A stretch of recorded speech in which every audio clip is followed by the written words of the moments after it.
सबसे बड़ी खबर की रामलला के लिए कई सनातनियों ने अपनी जान की आहुति दी। दावा किया जाता है कि एक वक्त ऐसा था कि सरयू नदी का पानी राम भक्तों के खून से लाल हो गया था। लंबी कानूनी लड़ाई के बाद रामलला तिरपाल से भव्य दरबार में पहुंचे। 22 जनवरी 2024 का वो ऐतिहासिक दिन जब हर सनातनी की आंखों में खुशी के आंसू थे। यह दिन राम भक्तों के लिए किसी त्योहार से कम नहीं था। देश विदेश में रहने वाले सनातनियों ने उत्सव मनाया और साथ ही दिल खोलकर दान भी किया।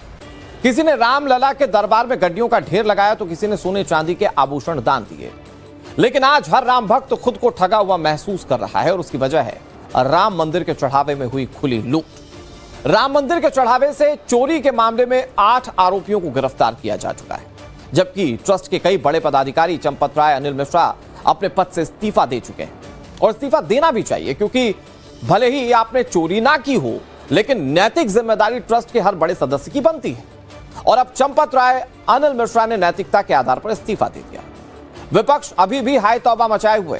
अखिलेश यादव दावा कर रहे हैं कि बड़ी मछलियों को बचा लिया गया। इधर दूसरे विपक्षी दल रामलला के नाम पर इसे खुली लूट बता रहे हैं। लेकिन सोचने वाली बात यह है कि अगर आप किसी शख्स को अपने घर की रखवाली के लिए रखते हैं और वो चोरी करके भाग जाए, क्योंकि किसके मन में क्या चल रहा है तो वो भगवान के अलावा शायद ही कोई नहीं जानता, आपका अगला स्टेप होगा पुलिसिया कार्रवाई। एफआईआर होगी, अरेस्टिंग होगी, चोरी का माल बरामद किया जाएगा और वो राम मंदिर चढ़ावे चोरी मामले में भी हुआ। लेकिन विपक्ष अभी भी इससे संतुष्ट नहीं।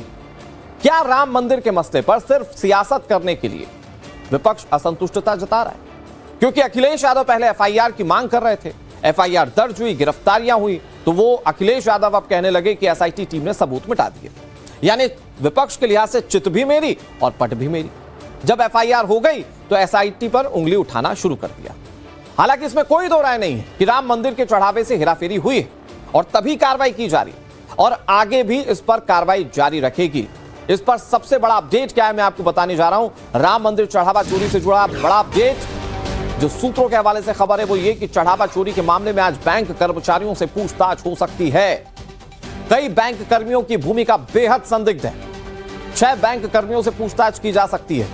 साफ है कि आरोपियों पर शिकंजा कसा जा रहा है और आगे की कार्रवाई जारी रहेगी। दूसरी तरफ विपक्ष के आरोप हैं कि मुख्य आरोपियों को बचाया जा रहा है। विपक्ष कह रहा है छोटी छोटी मछलियों की सिर्फ बलि दी जा रही है, बड़ी मछलियां जो हैं वो अभी भी खुलेआम तैर रही हैं, ये विपक्ष का कहना है। सवाल यह कि सच्चाई क्या है, कितने किरदार हैं इस गबन के पीछे।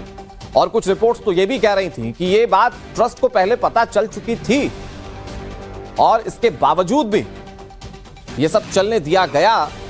तो क्या सिर्फ ये जो 8 या 9 नाम है जिन पर एफआईआर दर्ज हुई है, 8 नाम जो सलाखों के पीछे जा चुके हैं, क्या सिर्फ यही किरदार हैं या इसके पीछे कोई और भी है?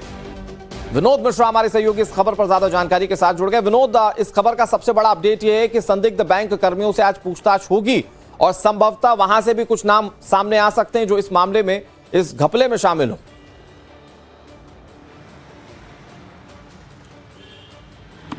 बिल्कुल सही कहा आपने। आज जांच एजेंसियों के निशाने पर, रडार पर जो है वो बैंक कर्मचारी होंगे, क्योंकि जो 8 आरोपी हैं फिलहाल जुडिशियल कस्टडी में है। मंडे को उनकी रिमांड को लेकर एप्लीकेशन दायर की जाएगी और उनको रिमांड पर लेकर पुलिस जो है वो पूछताछ करेगी। लेकिन उससे पहले जिस तरह की खबरें थी कि जो ये लूट हुई है, जो चढ़ावा में चोरी हुआ, ये लंबे समय से चल रहा था, करीब 2-2.5 साल से ये चल रहा था और एक बार एक दिन का मामला नहीं है। लिहाजा बैंक कर्मियों की भूमिका भी संदिग्ध है। उनके मिली भगत के बगैर इतना बड़ा लूट का रैकेट इतने लंबे समय तक नहीं चल सकता है और यही बात एसआईटी ने अपने 20 पन्नों की उस रिपोर्ट में भी दर्ज किया है, उसका जिक्र किया है। और इसी के आधार पर जो जांच एजेंसी है, चूंकि जो एसआईटी की रिपोर्ट है उसी के आधार पर जांच आगे बढ़ रही है, जो पुलिस जांच कर रही है। तो इस पॉइंट को मेंशन करते हुए उन अधिकारियों से भी, उन कर्मचारियों से भी आज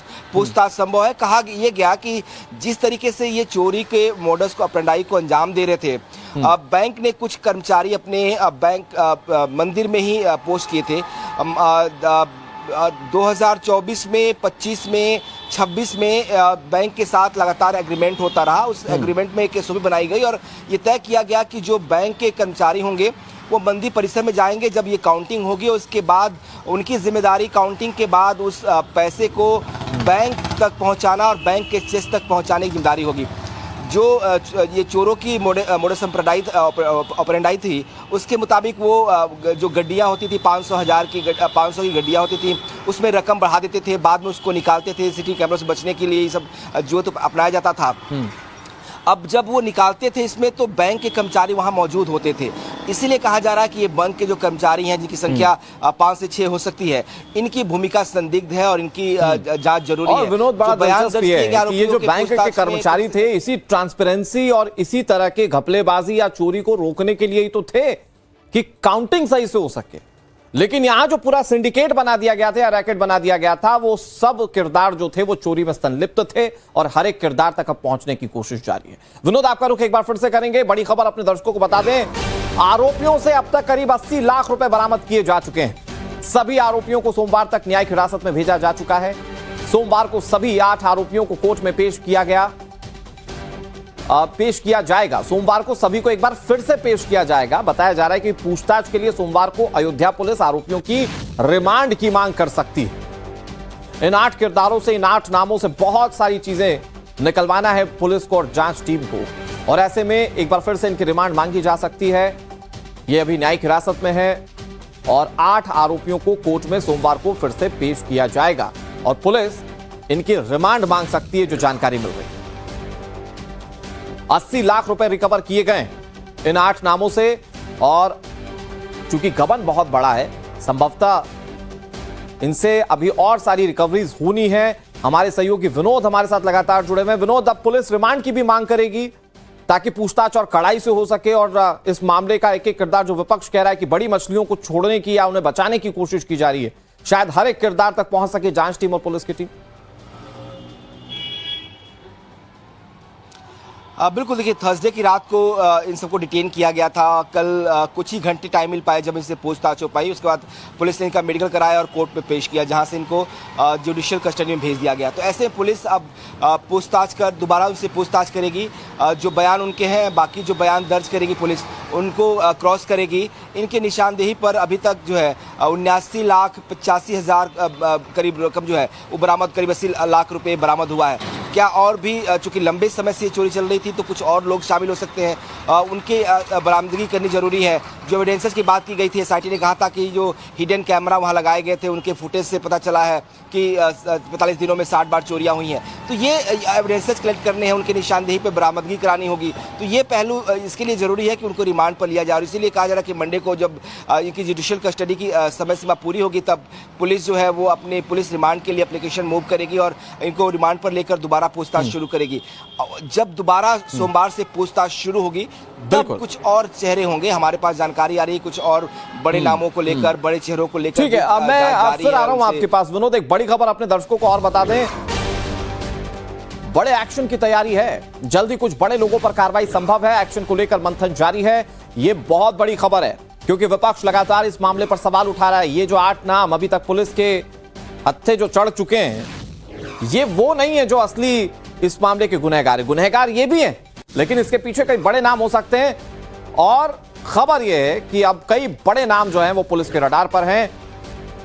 और ये नाम कौन से हैं, ये सवाल मैं विनोद से पूछूं, उससे पहले मैं आपको बता देता हूं कि ट्रस्ट के कई बड़े सदस्य पहले इस्तीफा दे चुके हैं। चंपत राय का इस्तीफा हो चुका है। विनोद, बताया जा रहा है कार्रवाई का दायरा बड़ा हो सकता है, कई और किरदार पुलिस की कार्रवाई के जद में आ सकते हैं। खबर यह कि कई बड़े नाम इसमें शामिल हो सकते हैं। क्या उन नामों के बारे में किसी तरह से कोई आकलन किया जा सकता है?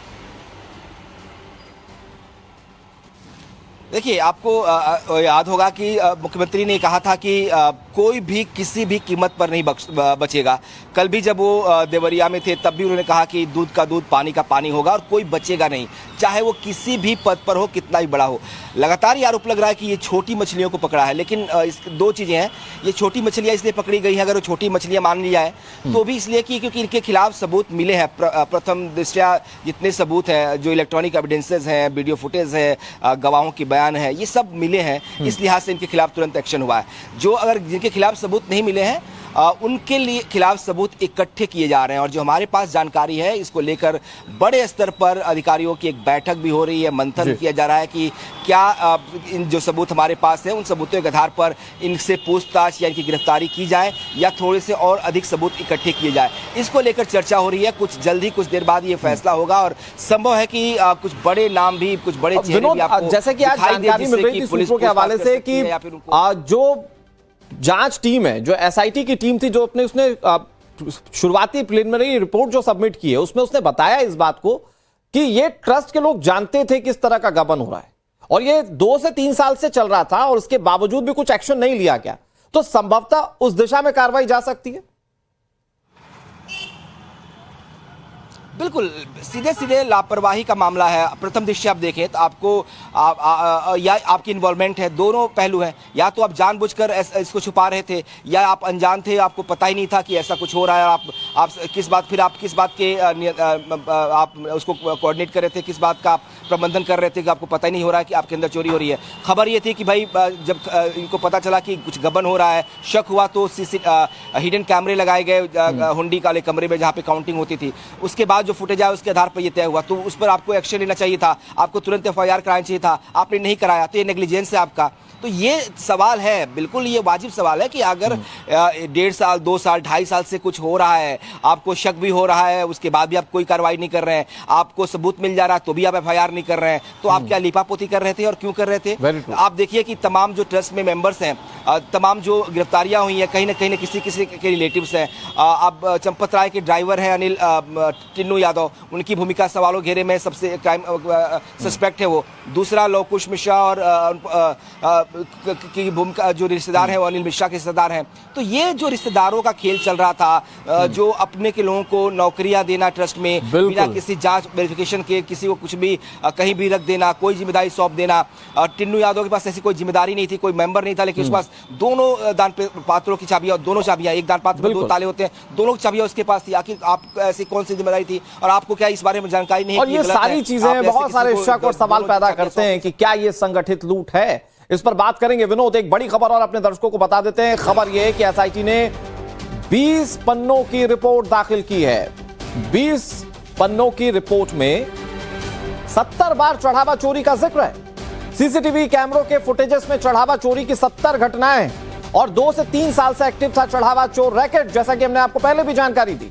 ट्रस्ट को पहले ही चोरी का अंदेशा हो गया था, यह एसआईटी कह रही है। जानबूझकर मामले में लापरवाही हुई है। इस मामले में टिन्नू और सुभाष की भूमिका बहुत अहम थी।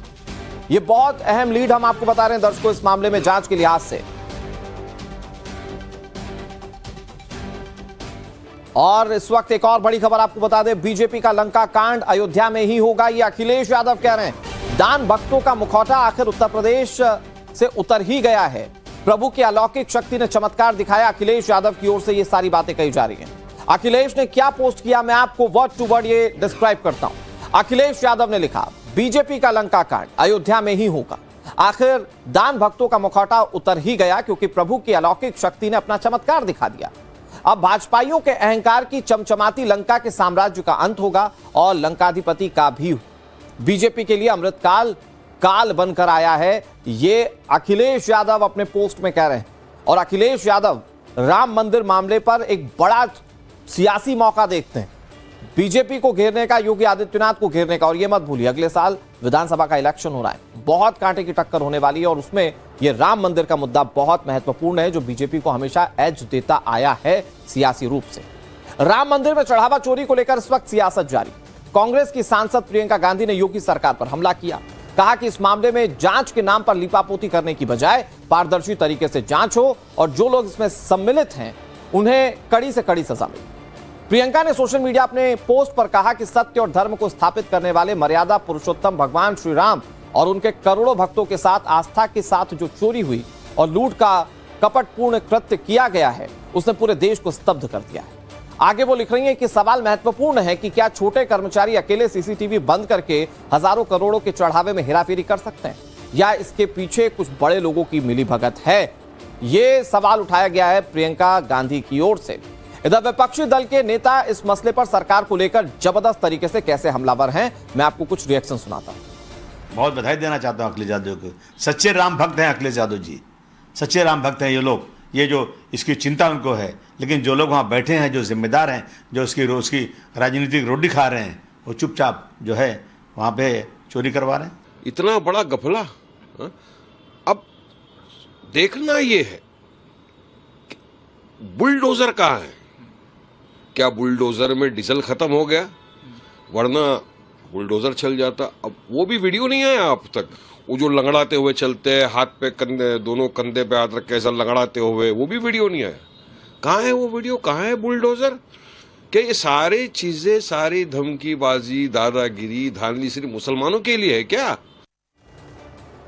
भाई भले ही आप रिएक्शन अबू आजमी या फिर वारिस पठान का सुन रहे हो, लेकिन आप एक चीज गौर कीजिए, सब चाहते हैं कि राम मंदिर में जो चढ़ावा चोरी हुआ है उस मामले में कड़ी से कड़ी कार्रवाई हो, और देश ही नहीं बल्कि विदेश की धरती से भी इस आवाज को बुलंद किया जा रहा है। इंडोनेशिया में कथा करने गए बाबा बागेश्वर ने कहा कि मां सीता को चुराने वाले रावण के वंश का नाश हुआ था। राम मंदिर में चोरी करने वालों को महादंड मिलेगा। क्या कह रहे हैं बाबा बागेश्वर यानी कि पंडित धीरेन्द्र कृष्ण शास्त्री, आपको सुनाते हैं। अभी और जांच हो और पकड़े जाएंगे, पक्का है, और पकड़े जाएंगे। लेकिन ये तो ठीक है, इतना हम कह सकते हैं, ज्यादा तो नहीं। और कह भी दे तो कोई बुराई नहीं, सच तो सच है, और जिसको बुरा लगे भला लगे वो उसका अपना काम। हम इतना कह सकते हैं, रावण ने माता जानकी जी की चोरी की थी, उसका परिणाम यह निकला कि 7 परिवार सहित नाश हुआ।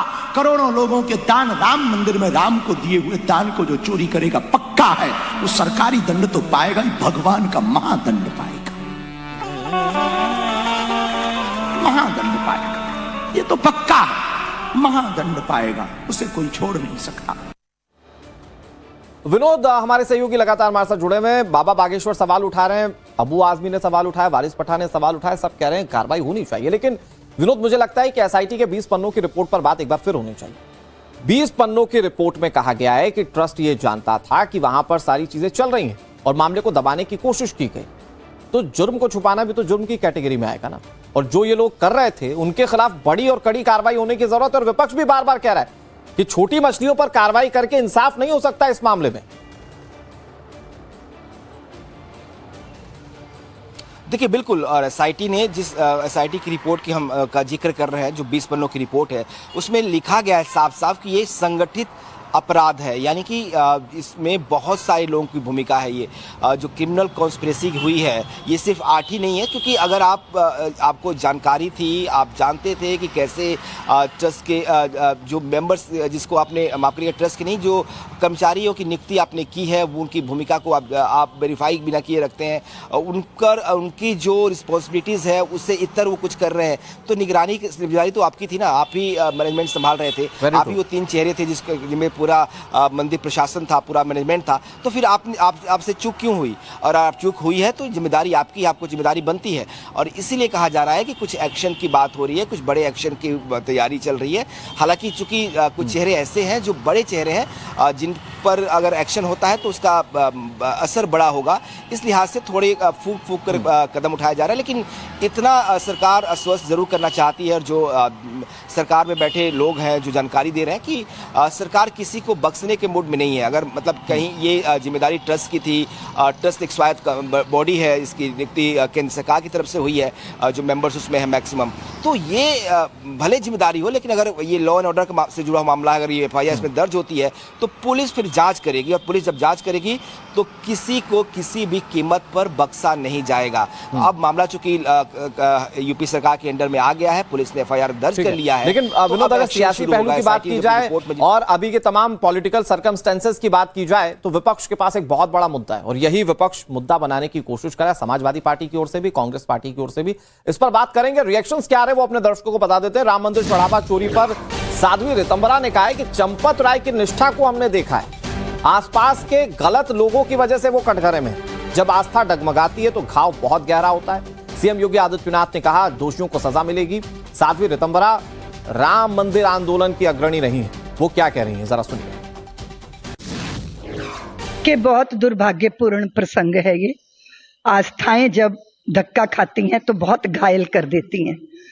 श्री राम जन्मभूमि का संघर्ष 500 वर्ष लगातार चलने वाला संघर्ष है, जिसमें धन की तो छोड़ दो, जो है प्राणों को न्यौछावर किया गया राम लला के लिए। शीश पे पगड़ियां बांधना स्वीकार नहीं किया गया, पैरों में जूतियां पहनना स्वीकार नहीं किया गया और अपने प्राणों तक की आहुति दी गई है। उस स्थान पर इस तरह की घटनाएं सचमुच दुर्भाग्यपूर्ण है।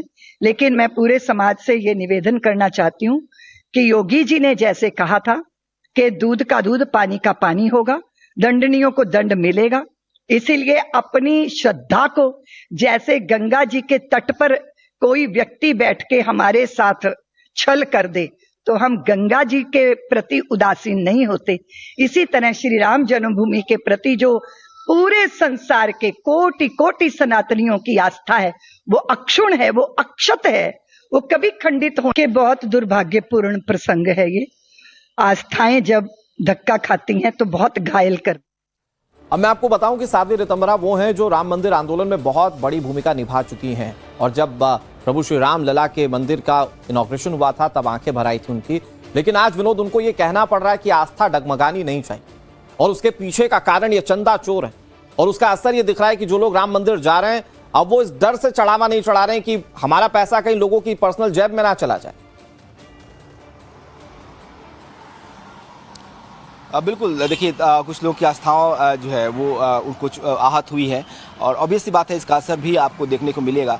लेकिन बड़े सारे भक्त ऐसे हैं जो मानते हैं कि उनका चढ़ावा भगवान राम के लिए है, वो कोई अगर चोरी करता है तो भगवान राम उसको उसके हिसाब से सजा जरूर देंगे और उन लोगों की आस्था है तो वो उस पर वो आस्था इन चोरों की वजह से डगमगा जाएगी या टूट जाएगी, ऐसा नहीं लगता। लोगों की आस्था प्रभु राम में है और वो मंदिर में आएंगे, दर्शन करेंगे और ऐसा हो भी रहा है। बड़ी संख्या में लोग आ भी रहा है, संडे का दिन है, बड़ी सैटरडे शनिवार का दिन है, बड़ी संख्या में श्रद्धालु आज मंदिर पहुंच रहे हैं तो उसमें आस्था बहुत ज़्यादा आहत जरूर हुई है लेकिन उसका असर बहुत ज़्यादा श्रद्धालुओं पर पड़ा नहीं है।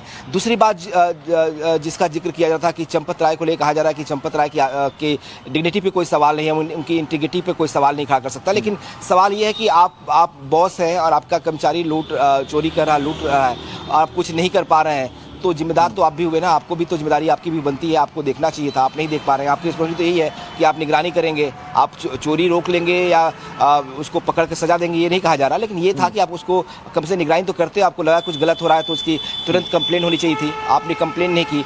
जब खबरें आ गई, जब पॉलिटिकल पार्टीज इसको लेकर मुद्दा बनाने लगे तब आप आए और अपने 30 सेकंड के बयान दिया, कहा कोई उल्लेखनीय बात सामने नहीं आई है। उसके बाद आप कुछ दिन बाद जब और खबरें आती हैं, जब फैक्ट सामने आने लगते हैं, जब एविडेंसेस सामने लगते हैं तब आप जाकर कहते हैं, सीएम से कहते हैं कि आप एसआईटी बना दीजिए। आपने एफआईआर क्यों नहीं कराई? आपको लगा कि ये गलत हुआ है तो आपको तुरंत एफआईआर कराना चाहिए था, शुरू में ही कराना चाहिए था। जब आपको शक हुआ, जब आपने हिडन कैमरे लगवाए तभी आपको कराना चाहिए था कि कुछ गड़बड़ियां है, इसको पुलिस रेक्टिफाई करे, पुलिस जांच करे, उसकी जिम्मेदारी है। तो वो नहीं हुआ, इसीलिए कहा जा रहा है कि लापरवाहियां हैं। आपने बहुत सारी लापरवाही नहीं की। आपकी इंटीग्रिटी अच्छी हो सकती है, आपकी सोच अच्छी हो सकती है, आपकी नीयत अच्छी हो सकती है, लेकिन उस अच्छी नीयत से काम नहीं बना, उस अच्छी नीयत की वजह से चोरी हुआ, लूट हुई, लोगों की आस्थाओं को ठेस पहुंचा तो उस नीयत पे भी सवाल उठाना लाजमी है और इसीलिए शायद लोग उठा रहे हैं। आप सही कह रहे हैं, बचाया जा रहा है, लोगों की आस्था डगमगा नहीं सकती है। प्रभु श्री राम के साथ वो आस्था, वो विश्वास, वो अटूट है। लेकिन जो कई सारे भक्त हैं वो कह रहे हैं कि हमें पता चल चुका है कि अगर हमारे दान का सही इस्तेमाल नहीं हो रहा है, हमें पता चल चुका है कि प्रभु श्री राम के कार्य के लिए अगर वो इस्तेमाल नहीं हो रहा है तो हम दान क्यों देंगे? इससे अच्छा हम किसी गरीब को दे देंगे। भाई कोई करोड़ों के महल तान दे, उससे अच्छा है कोई गरीब उससे रोटी खा ले। ये लोगों की सोच है, इस पर बात करेंगे विनोद। एक बड़ी खबर अपने दर्शकों को बता देते हैं। चढ़ावा चोरी मामले में सपा सांसद रुचि वीरा का बयान सामने आया। इस्तीफा मजाक के अलावा कुछ नहीं है। इस्तीफा नैतिक आधार पर दिया गया है, मजाक के अलावा ये कुछ नहीं है। एक तरफ चौकीदार ने तरह तरह के वायदे किए, 3 बार सत्ता में आए, वहीं दूसरी तरफ राम मंदिर में चोरी हो रही है। ये भक्तों की आस्था से मजाक है।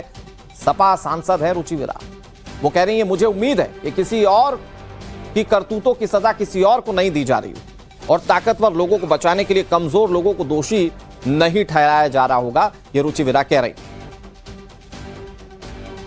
आपकी नैतिकता के आधार पर दे दिया, ये तो एक मजाक की बात है। नैतिकता, एक तरफ देश में चौकीदार हैं जो हर तरह का भरोसा देके गद्दी पे बैठे हैं तीसरी बार, और एक तरफ चोरी हो रही है मंदिर के अंदर, राम मंदिर के अंदर, जहां बड़ी आस्था से लोगों ने दान दिया, बड़े बड़े लोगों ने, उद्योगपतियों ने, सेलिब्रिटीज ने, देश की जनता ने, और उनकी आस्था के साथ, उनकी भावना के साथ जो खिलवाड़ किया गया है चोरी करके, एक जो देश के चौकीदार हैं वो जवाब दें इस बात का कि ये चोरी का क्या मतलब है। जो वहाँ प्रबंधन के लोग हैं, जो मैनेजमेंट के लोग हैं, वो जवाब दें। और एक मांग ये करना चाहती हूँ कि ऐसा न हो कि बड़े बड़े चोरी डकैती का काम किया किसी ने हो और भुगतना किसी को पड़े, कमजोर को जेल न भेज दिया जाए और बड़े लोगों को बचा न दिया जाए। मुख्यमंत्री योगी आदित्यनाथ कह रहे हैं दिल्ली के सज्जन अनिल केजरीवाल आज आए हैं। मैं उनसे जानना चाहता हूँ कि दिल्ली की जनता ने उन्हें वर्षों तक अवसर दिया, लेकिन उन्होंने दिल्ली को भ्रष्टाचार के अलावा कुछ नहीं दिया। अगर आम आदमी पार्टी ने दिल्ली के साथ ये सांसद हैं समाजवादी पार्टी के रुचिवीरा और विनोद, इनके भी स्वर वही हैं जो विपक्ष के हर नेता के हैं कि भाई छोटी मछलियों को फंसाया जा रहा है, छोटी मछलियों को फंसाया जा रहा है, बड़ी को बचाया जा रहा है। और साथ ही साथ जो पूरा माहौल बना हुआ है, विपक्ष को 2027 के चुनाव के लिहाज से एक बड़ी सियासी जमीन नजर आती है राम मंदिर में ये जो दान चोरी घोटाला हुआ है। देखिए, बिल्कुल पॉलिटिकल पार्टियों के लिए राम मंदिर हमेशा से ही चुनावी मुद्दा रहा है, हमेशा से एक मुद्दा रहा है। पॉलिटिकल माइलेज की कोशिश की है, बीजेपी ने भी किया है और अब मौका है बाकी विपक्षी पार्टियों का, तो वो इसका इस्तेमाल कर रहे हैं, वो इस पर एक अपना एज ढूंढ रहे हैं। उनको लग रहा है कि इससे बेनिफिट मिल सकता है। एक ऐसा पिच है जहां पर अगर हमला करते हैं, जहां पर हम खेलते हैं, तो बीजेपी को परास्त कर सकते हैं, क्योंकि बीजेपी इस राम मंदिर को लेकर किस तरह की भावनाएं उसकी रही हैं, कैसे उसका जुड़ाव रहा है, ये सभी जानते हैं। तो ऐसे में विपक्ष के पास एक अच्छा मौका है और विपक्ष से किसी कीमत पर नहीं छोड़ना चाहता। इसलिए आप देखिए कि जब से इस पूरे मामले का 7 जुलाई से खुलासा हुआ है, तब से अखिलेश यादव हर दिन इस मुद्दे को उठाते हैं, किसी न किसी बहाने इस मुद्दे को लेकर आते हैं, ट्वीट करते हैं, इस पर बात करते हैं, इस पर इंटरव्यूज करते हैं। तो ये मुद्दा पॉलिटिकल है, पॉलिटिकल पार्टी करेंगे। लेकिन एक जो बड़ी बात समझनी होगी हमें, वो ये है कि जिस तरीके से माहौल बनाया विपक्ष ने और सोशल मीडिया पर जिसको पुल किया गया, उससे कहीं ना कहीं लोगों के अंदर एक चीज़ें भावनाएं थोड़ी सी उनकी डगमगाई, आस्था पर चोट उनको लगा। तो वो कम से कम विपक्ष कामयाब हुआ है लोगों की आस्थाओं पर को डेंट करने में या उन पर एक शक पैदा करने में। और बीजेपी के लिए बड़ी चुनौती है ये कि वो एक ऐसी कार्रवाई हो उनकी सरकारों के जरिए, एक ऐसा मैसेजिंग जाए कि कम से कम ये दाग धुले और 2027 से पहले बीजेपी सामने आके कह सके कि अगर कुछ उसमें गड़बड़ियां हुई तो हमने उसमें कार्रवाइयां भी की। तो ये अब मैसेजिंग बीजेपी के लिए जरूरी हो गया है, क्योंकि अभी तक समाजवादी पार्टी, आम आदमी पार्टी या कोई भी कांग्रेस जिस तरीके से इस मुद्दे को उठा के घेर रही है, अब बीजेपी के लिए मुश्किल हो रहा है। इसलिए मतलब एक बड़ा लाइटर नोट पर एक बात मैं कहना चाह रहा हूं कि चलिए इस चंदा चोरी में भक्तों की आस्था इससे तार तार हुई हो, बीजेपी को नुकसान हुआ हो, एक चीज अच्छी हुई है, वो ये कि समाजवादी पार्टी और कांग्रेस पार्टी का भरोसा राम मंदिर पर बढ़ा है। मतलब लोग कहते थे ना कि भारतीय जनता पार्टी का मंदिर हम नहीं जाएंगे, कम से कम सियासी रूप से भगवान श्री राम को भगवान श्री राम मान तो रहे हैं, अबू आजमी बात तो कर रहे हैं। तो ये एक अच्छी चीज हुई है। खैर, सियासी फायदा कितना मिलता है ये देखेंगे हम भी। बहुत शुक्रिया आपका हमारे साथ जुड़ने के लिए और इस पूरी जानकारी को आप दर्शकों तक पहुंचाने के लिए आपका बहुत बहुत शुक्रिया।